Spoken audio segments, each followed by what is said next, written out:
So today I want to talk about heart valve conditions. Maybe you've heard of somebody having like a leaky valve, or maybe their valve is too stiff.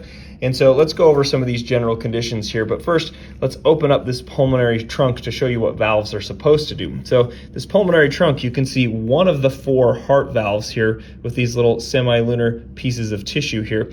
And what valves are supposed to do is only allow for blood to travel in one direction. We don't want it to go back where it came from. So in this case, this would allow blood to leave that right ventricle into this pulmonary trunk, but we don't want it to leak back in. So if this valve is working properly, these little flaps of tissue will catch any blood from going back in.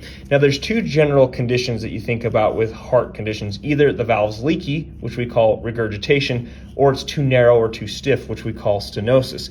And so maybe you've heard of like aortic valve stenosis, or mitral valve stenosis, or mitral regurgitation. Regurgitation is when it leaks back in the wrong direction, but stenosis is when the valve won't open up enough, or it's too narrow, and so it's harder to get the blood out past that valve.